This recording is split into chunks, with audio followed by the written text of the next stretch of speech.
Welcome to Goalie Science. I am Jamie Phillips. I'm flying solo today. Ben is unfortunately too busy, so he had a solo episode. I figured I need a solo episode. But welcome to Goalie Science, the show where we talk about goalies, goaltending, science, and everything in between.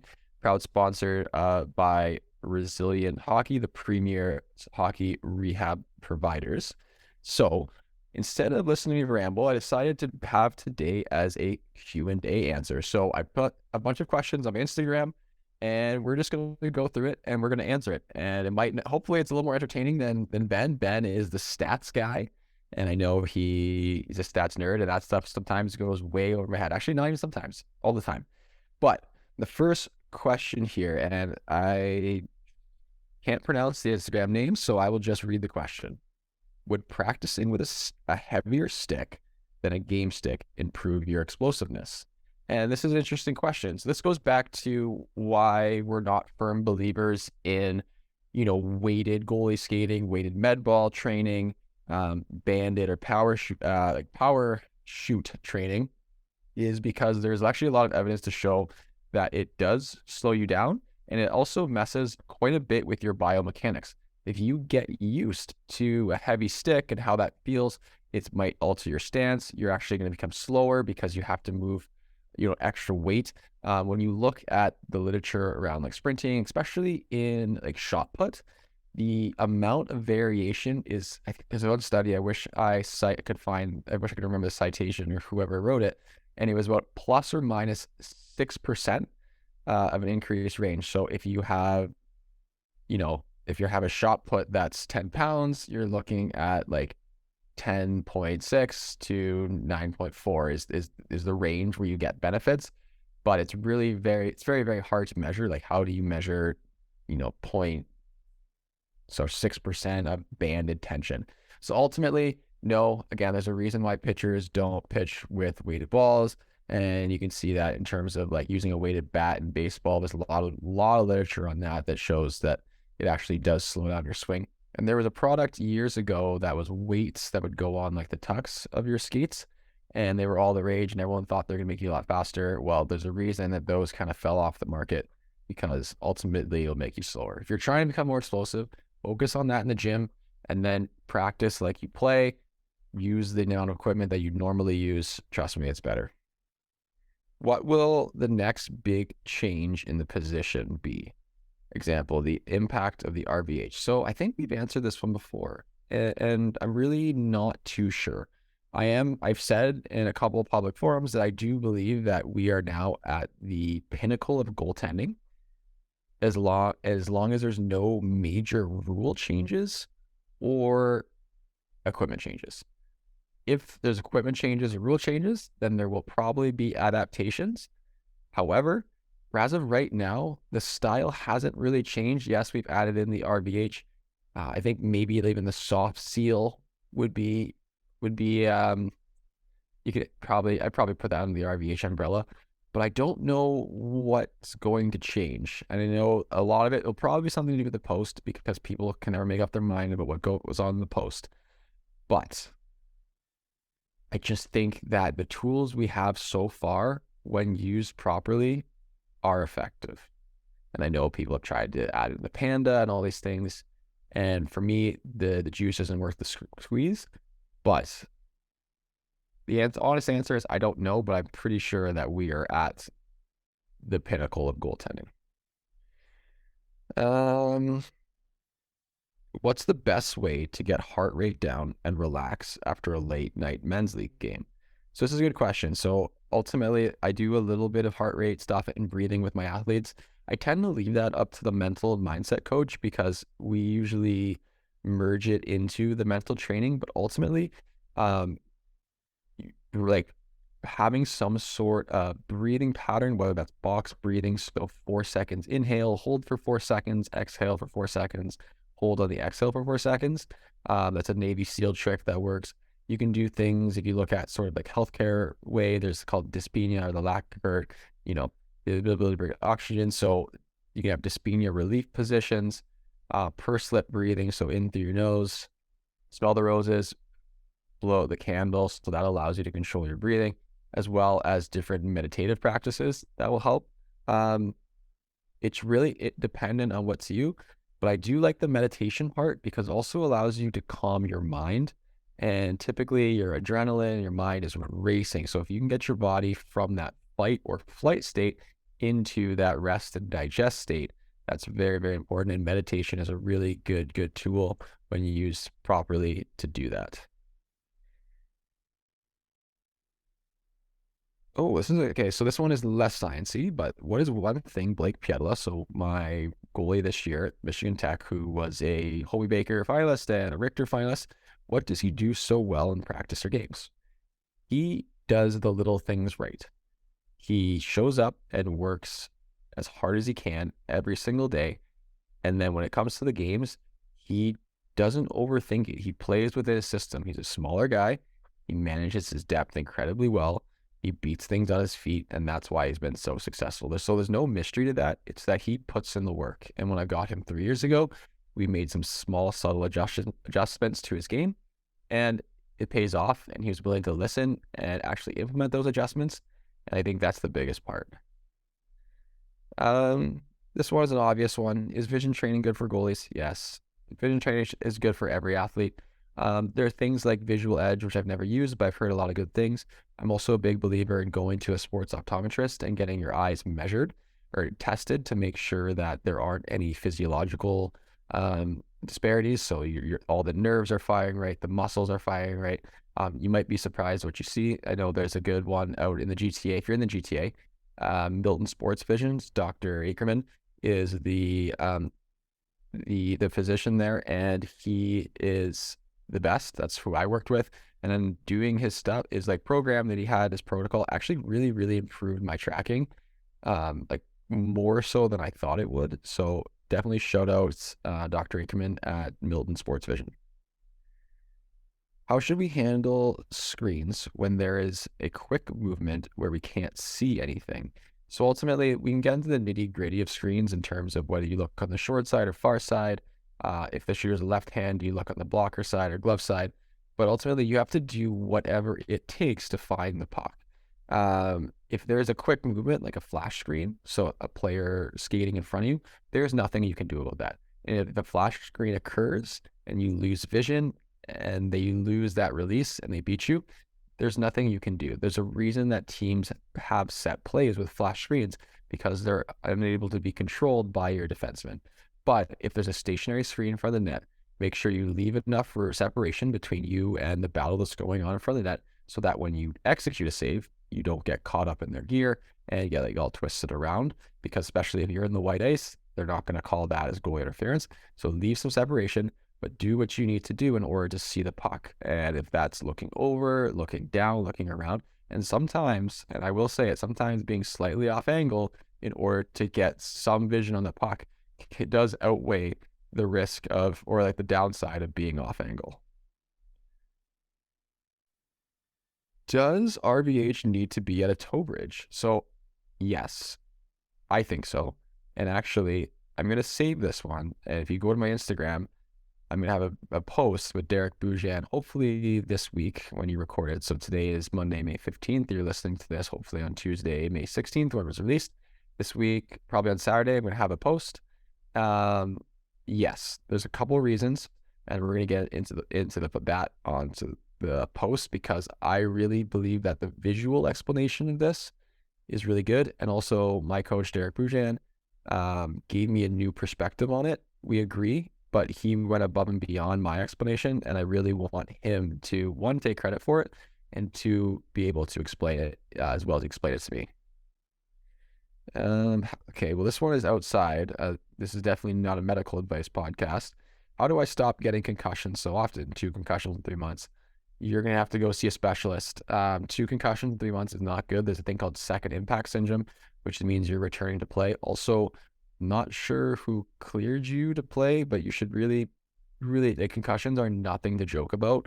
Very serious. So definitely go see your primary care physician, talk to them, make sure everything's okay. And you're probably gonna have to take a lot longer than 2 or 3 months off the sport in order to let your brain heal. I've played with some guys with some very serious concussions, It was really, really, really scary to see some of the side effects. What are your opinions about glice compared to ice? So I don't know what glice is, so I'm assuming that's a brand, and I'm assuming that's synthetic ice. So my philosophy when it comes to synthetic ice is if synthetic ice is all you have, that is better than not skating at all. Is it as good as real ice? No. There's a lot more friction. Your pushes aren't the same, your slides aren't the same. But if that's all you have access to in the summers or whenever, then it's better to do that than to sit around and not have your gear on. How do you play odd man rushes?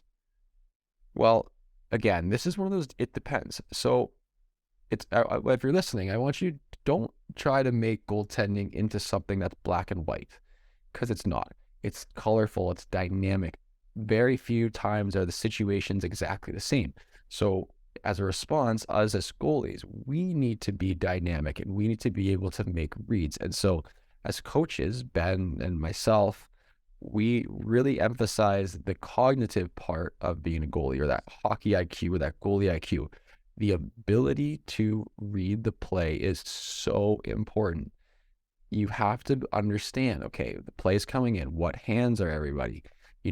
What is the back check? Is the guy a one-timer? Is he opening up for the one-timer? What's the guy with the puck doing? Is he driving the middle? Is he driving the dot lane? Is he driving outside the dot? Is he looking past? Is he covering the puck for a pass? Is he opening the puck up for a shot? What's our skates doing? And these are all things that you can't consciously process. Your brain will naturally process this as it goes. And that comes down to that pattern mapping. So that's why Ben and I love to talk about the importance of doing 2-on-1s and 3-on-2s and taking quote unquote game situation things really seriously in practice, because it allows your brain to get those extra reps. And essentially it creates a pattern or a map or an image, however you want to put it, of similar situations in your brain, so that when they occur in games, you are somewhat familiar, and allows you to read and make adjustments. And I think earlier in one of the podcast episodes, Ben had a good explanation of how goaltending is a series of inputs and outputs. So if you have a 3-on-2, player enters the zone, there's a set number that's the input, the 3-on-2, and the number of outputs are, let's just list them off. Let's just say there are 10 possible outputs. There's pass to the middle guy, pass to the wide guy, drive across the road and shoot, drive across a pass, cut low, and then to name a bunch of other things. But as that play approaches and you were D-played a situation, the number of outputs change, because maybe the D gaps up. Okay, so now that pass is no longer an option. So now what options are available? Okay, now it changes. Maybe the low net drawing becomes available. And so it's always constantly changing, but your brain as your brain takes those patterns and those let's just do the reps, the physical reps, turns them into mental reps, so that when they occur in games, you are ready and you are prepared for it. So we really want to take that seriously. So there is no best way to play odd man rushes. Ultimately, you have to match your depth with what you are comfortable with and how far the player in front of you is, as well as you have to match the speed as the play is approaching you. If you get backed up too far, you're going to expose too much net. But if you don't retreat far enough, you'll expose too much on the pass options. So it's about managing your depth, having that backwards momentum, following the play, and then being ready to push. Okay, so why are Russian goalkeepers so strong in their legs? Well, I don't know, but you have to understand something too. So typically when it comes to professional sports, almost always we're looking at something called survivorship bias.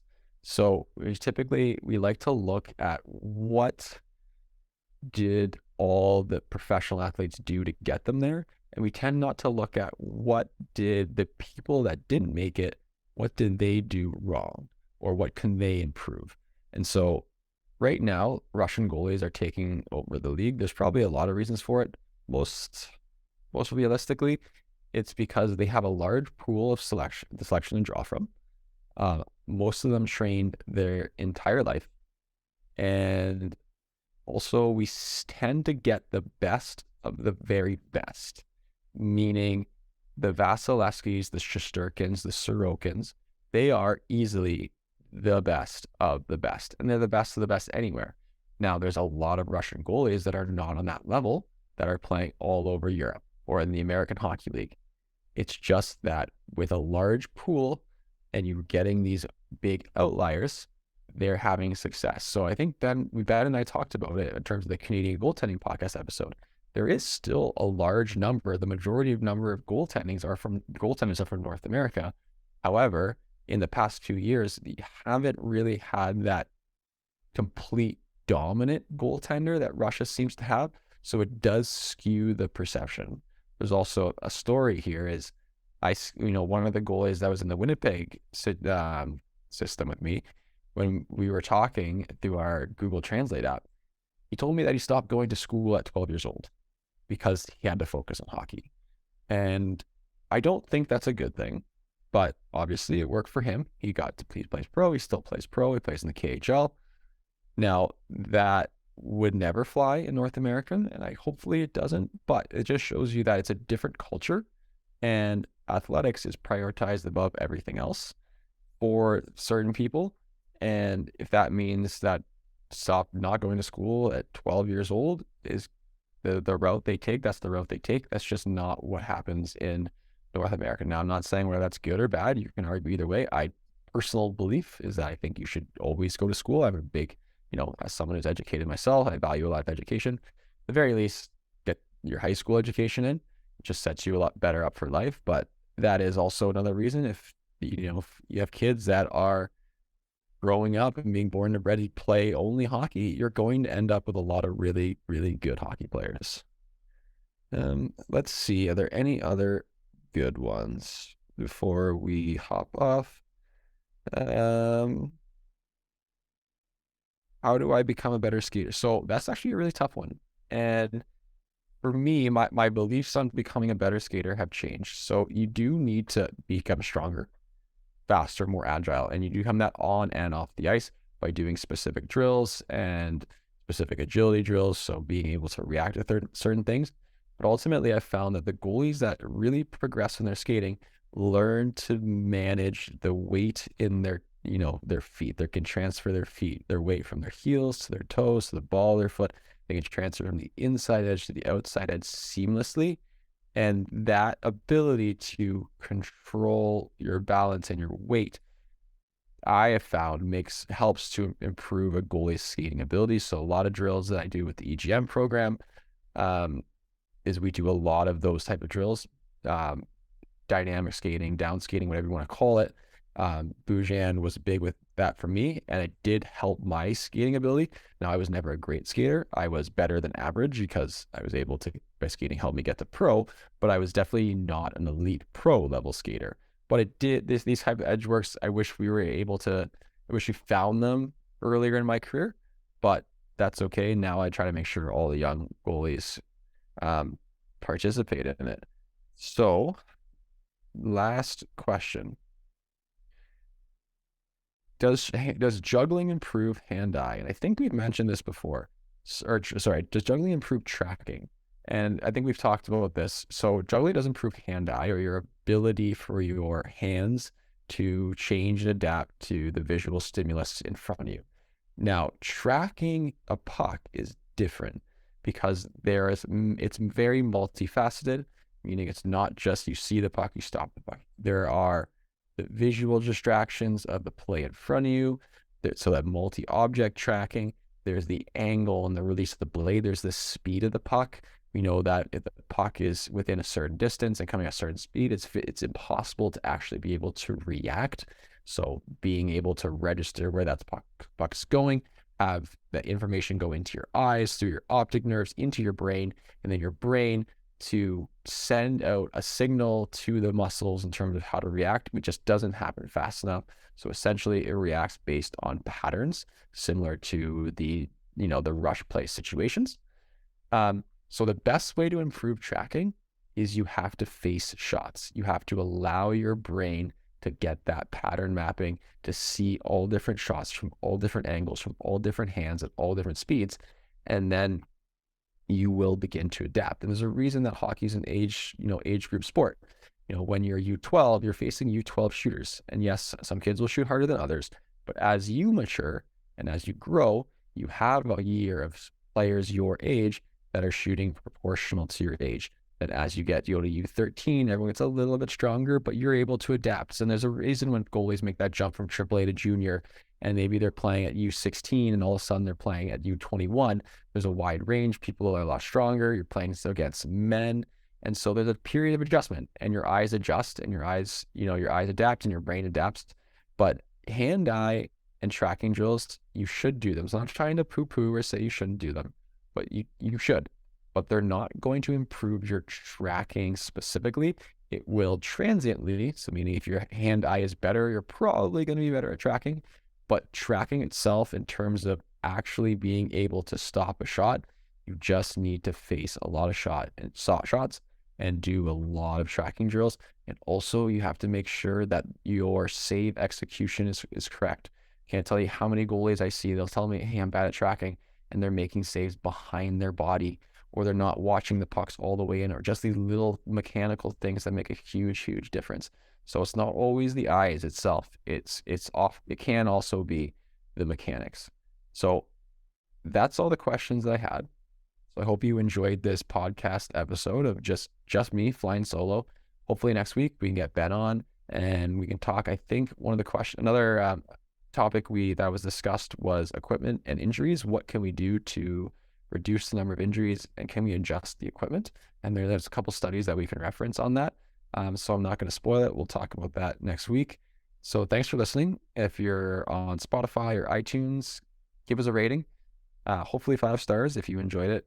If you're on YouTube, comment, give us a thumbs up, share it with your friends. Like we say, we don't have any, major sponsors. We have Resilient, which are presenting sponsor, but we do this because we like to educate. We're educators, we're coaches. We're also students, and we value that we can spread that information that we have from both our education and from playing experience onto you guys. So thanks for listening or watching, depending on what you're on, and I'll see everybody next week.